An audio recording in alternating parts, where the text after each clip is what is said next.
토트넘 호스퍼는 2024-2025 프리미어리그 시즌 5라운드에서 브렌트포드를 상대로 토트넘 호스퍼 스타디움에서 21일 오후 11시에 3대1 승리를 거두었습니다. 그러나 경기 후에도 토트넘의 최근 경기력에 대해 부정적인 의견이 여전히 남아있습니다. 영국의 한 언론은 현지 팬들에게 손흥민이 토트넘의 부진의 원인인지 여부에 대해 질문했는데요. 심지어 방송사들도 이 인터뷰에 공공연히 참여했으며 손흥민이 이전에 현지 미디어로부터 많은 부정적인 여론에 직면했음을 보여줍니다. 토트넘의 전설적인 선수조차 이번 경기가 손흥민의 최악의 경기 중 하나였다고 평가했습니다.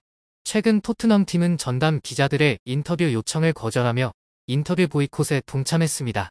그러나 손흥민은 예의 바른 사람으로서 인터뷰에 응했지만 곧바로 고개를 젓고 등을 돌려 떠나는 행동이 사람들의 이목을 끌었습니다. 구체적으로 손흥민이 인터뷰에서 무엇을 질문받았기에 이러한 행동을 했는지 오늘의 비디오에서 자세히 알아보겠습니다. 손흥민은 BBC 해설진이 선정한 2주의 베스트 11에 들지 못했습니다. 비록 토트넘 호스퍼가 프리미어리그 5라운드에서 브렌트포드를 상대로 3대1 승리를 거두며 2번의 어시스트를 기록했음에도 불구하고 손흥민은 이름을 올리지 못했는데 이는 아마도 다른 공격수들이 더 인상적인 활약을 펼쳤기 때문일 것이죠. 토트넘에서 유일하게 베스트 11에 선정된 선수는 손흥민의 파트너인 제임스 메디슨으로 그는 손흥민의 도움 덕분에 결정적인 골을 넣었습니다. 현재 BBC 해설자로 활동 중인 전 프리미어리그 선수 트로이 디니는 맨체스터 시티와 아스널의 0대0 무승부 이후인 23일 프리미어리그 5라운드 베스트 11을 발표했습니다. 뉴캐슬 유나이티드와 아스널에 패배한 후 브렌트포드전에서 승리를 거둔 토트넘은 많은 선수들이 베스트 11에 포함될 것으로 기대되었지만 결국 메디슨만이 디니의 선택을 받았습니다. 브렌트포드전에서 출전한 메디슨은 손흥민의 역습 패스를 받아 85분에 토트넘의 세 번째 골을 기록했는데요. 그는 3번의 득점 기회를 창출하고 2번의 슈팅을 시도하며 드리블 성공률 7/11, 롱패스 성공률 4번 중 2번, 1번의 차단, 4번의 볼 탈취, 그리고 23번의 경합 중 14번의 승리를 거두는 등 뛰어난 활약을 펼쳤습니다.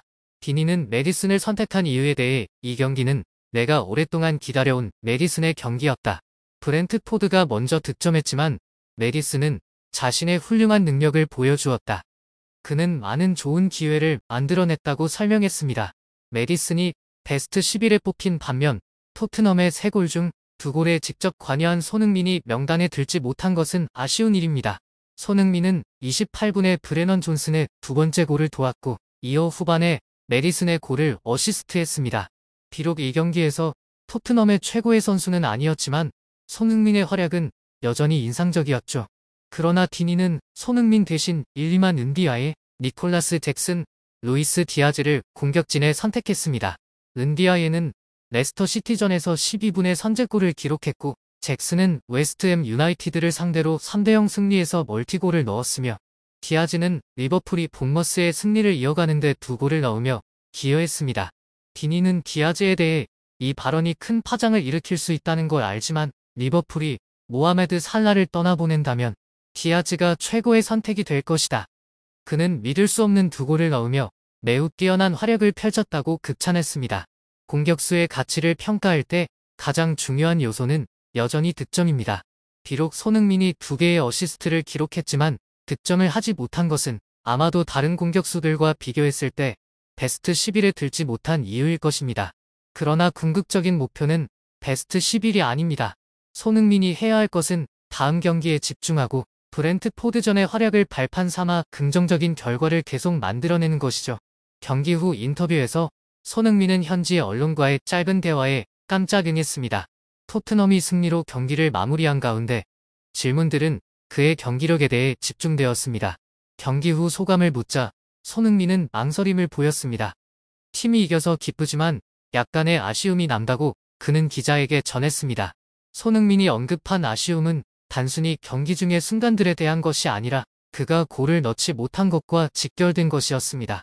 비록 몇 차례 기회가 있었지만 앙제 포스테코글루 감독의 전술은 손흥민의 득점 기회를 제한한 듯 보였습니다.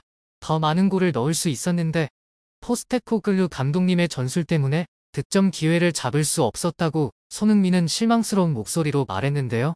그는 경기에서 자신의 공격 능력을 최대한 발휘할 수 있는 공간과 자유를 충분히 얻지 못했다고 인정했습니다. 이 발언은 즉시 분위기를 긴장시켰습니다. 언론과 현장에 있던 사람들은 손흥민의 솔직한 발언에 놀라움을 감추지 못했습니다. 평소 겸손하고 전술적 결정에 대한 불만을 드러내지 않던 손흥민이 이번에는 자신의 느낌을 꽤 개방적으로 표현한 것입니다. 이로 인해 인터뷰를 지켜본 사람들은 물론 손흥민과 포스테코글루 감독의 관계에 대한 의문이 생겨났습니다. 이 발언을 내뱉은 직후 손흥민은 고개를 저으며 인터뷰를 마무리하고 추가 질문을 기다리지 않고 돌아섰죠. 이 갑작스러운 행동은 현장에 있던 모든 사람들을 깜짝 놀라게 했습니다. 항상 강한 전투 정신과 프로페셔널한 태도로 알려진 손흥민이 이번에는 언론 앞에서 약간의 불만을 드러냈습니다. 그가 인터뷰 도중 자리를 떠난 채 더 이상의 설명 없이 떠난 것은 그 자리의 분위기를 그 어느 때보다 무겁게 만들었습니다. 손흥민의 행동은 곧바로 여론의 주목을 받았습니다. 축구 전문가들은 토트넘의 내부 상황에 대한 의견을 내기 시작했습니다. 그들은 손흥민이 포스테코글루 감독의 새로운 전술 아래 자신의 역할에 대한 압박을 느끼고 있을 가능성이 있다고 생각했는데요. 손흥민처럼 뛰어난 득점 능력을 가진 선수에게 지원 역할에 제한되는 것은 그의 자신감과 공격 능력을 약화시켰을 수 있습니다. 토트넘의 팬들 역시 손흥민에 대한 공감을 표하며 팀이 그의 능력을 최대한 활용해야 한다고 주장했습니다. 손흥민의 불만 표출 방식에 대해 반대 의견도 있었습니다. 일부는 그가 더 침착해야 했고 감독의 전술을 공개적으로 비판하지 말았어야 한다고 생각했습니다. 이는 팀 내부에서 불필요한 갈등을 초래할 수 있으며 특히 토트넘이 새 시즌에서 긍정적인 발전을 이루고 있는 상황에서 이는 더욱 그렇습니다. 그러나 대부분의 여론은 여전히 손흥민 편에 서 있습니다. 그는 항상 팀에서 가장 중요한 선수 중 하나이자 신뢰할 수 있는 선수로 여겨지기 때문이죠. 이번 사건 이후 팬들과 언론은 토트넘의 향후 대응 그리고 포스테코글루 감독의 반응을 주목하고 있습니다. 감독은 손흥민에게 더 많은 기회를 주기 위해 전술을 조정할 것인지 아니면 현재의 접근 방식을 유지할 것인지 결정해야 할 것입니다. 이것은 단순히 토트넘의 이번 시즌뿐만 아니라 손흥민과 코칭 스태프 간의 관계에도 중요한 영향을 미칠 것입니다. 경기는 끝났지만 그 주변의 이야기는 계속 이어질 것입니다. 경기 전 손흥민은 많은 비판에 직면했습니다. 주된 이유는 이전 라운드 아스널전에서 패배한 것이었습니다. 당시 토트넘은 홈에서 0대1로 허약하게 패배했습니다. 경기 후 손흥민의 인터뷰는 큰 논란을 불러일으켰습니다. 영국의 기브미 스포츠는 손흥민의 북런던 더비 후 인터뷰가 팬들에게 충격을 안겨주었다고 보도하며 인터뷰 내용을 전했는데요. 글로벌 미디어 골닷컴도 팬들의 반응을 보도했습니다. 이 매체는 경기 후 손흥민의 발언이 일부 토트넘 팬들을 화나게 했다. 그들은 그가 주장으로서 필요한 리더십을 보여주지 못했다고 비판했다고 전했습니다. 손흥민의 주장직을 대체할 가능성까지 거론되었습니다. 영국의 풋볼 팬캐스트는 20일 토트넘은 손흥민을 대신할 다른 주장 후보를 찾을 수 있다.